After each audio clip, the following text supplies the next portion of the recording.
조합제TV 시청자 여러분 안녕하십니까. 2019년 3월 19일 오후 5시입니다. 하노이 회담이 결렬된 이후에 20일이 지났습니다.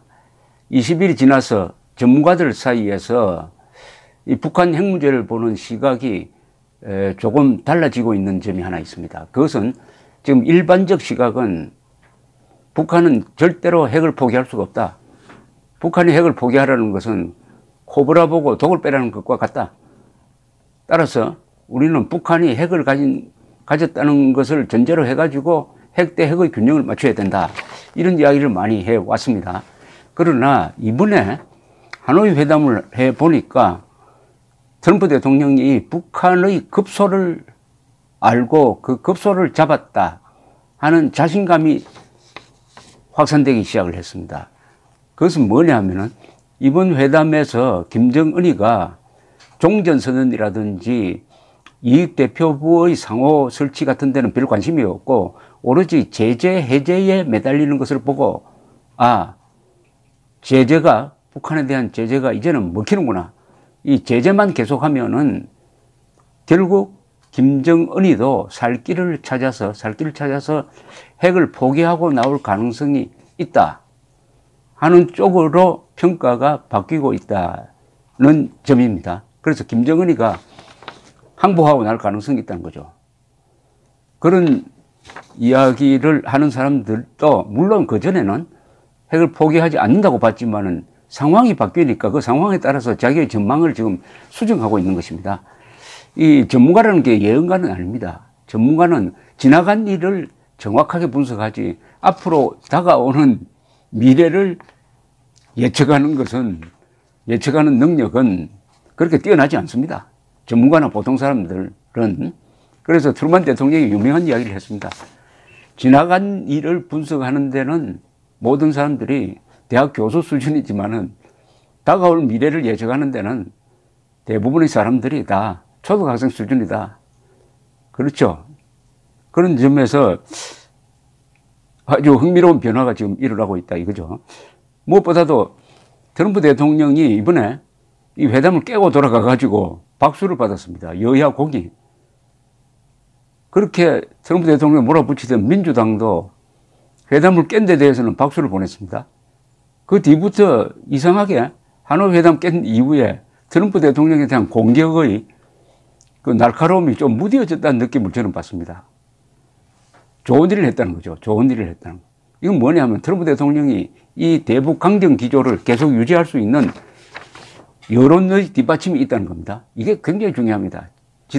다음 선거에서도 내년 선거에서 재선이 되려면은 대북 강경 노선이 필요하지 싱가포르 회담처럼 이상한 합의를 해서는 오히려 표를 깎아먹겠구나 하면서 트럼프 대통령이 지금 새로 찾은 이 페이스대로 갈 가능성이 매우 높다.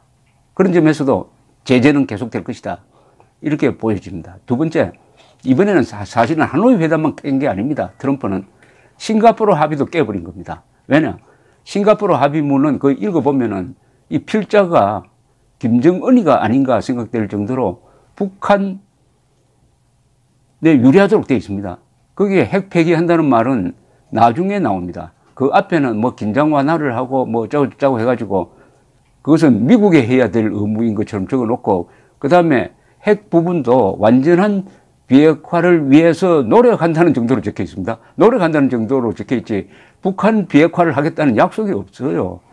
그래서 이 싱가포르 합의문까지는 김정은이가 성공을 했습니다. 그런데 그 뒤에 미국의 태도가 싹 바뀌어버렸습니다. 한반도의 비핵화, 그건 북한의 비핵화다. 이렇게 해석을 바꿔버렸습니다. 해석을 바꿀 뿐만 아니라 이번에 트럼프 대통령이 김정은을 만났어도 싱가포르 뭐 합의 이런 이야기 하지 않고 싱가포르에서 당신이 내한테 비핵화 하기로 구두로 약속한 거 있잖아. 그러니까 완전한 비핵화를 하라. 라고 함으로써 싱가포르 회담 잘된 합의문을 미국이 멋대로 상식적으로 해석함으로써 김정은이가 아주 난감해져 버렸습니다. 이 한국에는 먹히는데, 한국의 문재인 정권한테는 먹히는데 힘센 미국에는 먹히지 않는다. 그럼 말장난이 먹히지 않는다. 결국은 완전한 핵 폐기를 하라. 그러면은 제재 해제해주고 플러스 알파로 북한이 잘 되도록 경제 지원하겠다. 이렇게 정리를 해버렸습니다. 그래서 싱가포르 회담에서 실패한 걸 일거에 만회를 했다. 요점이 또 잘하면 북한을 비핵화시키겠구나 하는 희망을 갖게 합니다. 또 하나, 중국의 입장이 상당히 약화됐습니다. 중국은 지금 발등에 불이 떨어졌습니다. 그것은 미국의 무역 제재입니다. 2,500억 달러. 미국의 연간 수출하는 게 한 5천억 달러가 되는데 그 중에 반 정도에 대한 관세를 지금 많이 매기려고 트럼프 대통령이 딱 경고를 하면서 지금 협상을 하고 있습니다. 이 영향으로 지금 중국의 경제가 연간 10%대로 성장을 하던 게 6%대로 감속하고 있습니다. 중국은 경제가 감속하면 정치 불안이 일어날 수 있는 소지가 있습니다. 따라서 시진핑은 김정은을 앞세워가지고 무슨 장난칠 계제가 못 됩니다. 그러니까 중국이 김정은 편을 들기 어렵게 됐습니다. 중국이 김정은 편을 든다는 것은 제재를 살짝 해제해가지고 뒷문을 열어준다는 건데 그거 했다가는 지금 트럼프가 무역 보복을 더 강화할 판이니까 중국인들 김정은을 돕기가 어렵게 됐다. 그리고 한국도 북한을 도울 수가 없는 구조로 들어가 버리고 말았습니다. 금강산 관광은 개별 관광이므로 이것은 제재에 해당되지 않는다. 그런 말을 하고 있는데 물론 그럴 가능성도 있어요. 개별 관광은 사실은 허용되고 있습니다. 그러나 제재의 법규를 따지는 게 아니라 제재 정신이 문제죠. 이 제재 정신이라는 것은 북한이 핵을 폐기하도록 하겠다는 게 대북 제재의 정신인데 지금 금강산 관광 그리고 개성공단 문을 열겠다는 것은 북한의 핵 폐기를 위해서 노력하는 것이 아니라 북한이 핵을 폐기하지 않도록 하기 위해서 뒷문 열겠다는 것 아니겠습니까? 불가능합니다.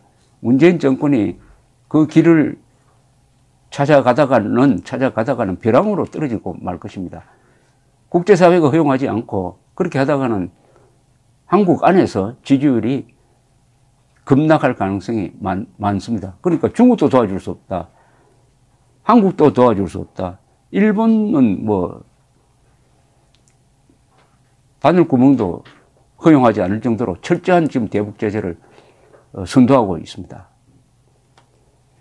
그리고 한국이 중재할 계제도 지금 없습니다. 중재라는 것은 정직한 쪽에서 하는 건데 이미 미국 특히 볼턴 입장에서 보면은 정의용 안보실장의 말은 믿을 수 없다. 이렇게 되니까 서로 뭐 전화통화도 안 된다는 거 아닙니까? 자, 문재인 정권이 북한을 도울 수 없다. 중국 도울 수 없다. 그 다음에 도발할 수 있느냐. 이제 이거죠. 이 포위망을 어떻게 탈출하기 위해서 북한이 할 수 있는 것은 도발입니다. 미사일 실험, 핵실험 한 번 더 하는 거죠. 근데 미사일 실험, 핵실험 해가지고 실익이 뭐냐는 겁니다. 실익이. 이미 북한은 핵무력을 완성했다고 했어요. 더 이상 실험 안 해도 된다고 했습니다. 미사일 실험도 이제 더 필요 없다고 했어요. 그러면 실제로 군사력을 향상시키기 위한 것은 할 필요가 없는데 오로지 미국을 자극하기 위해서 한다는 건데 실험한 다음에 돌아올 것은 제재 강화입니다. 앞으로 더 제재를 강화할 부분이 아직 남아 있을 겁니다. 그렇게 되면 김정은의 비자금이 줄어듭니다. 김정은의 가장 큰 고통은 주민들이 뭐 굶어 죽는 것보다도 우선 비자금이 모자란다. 비자금이 있어야 부하들에게 벤츠도 사주고 한 병에 $2,000 하는 나폴레옹 꼬냑도 사주고 할 텐데 그게 안 된다. 그러면 충성심이 약화된다. 자신을 보는 눈초리가 달라진다. 이렇게 생각하지 않겠습니까?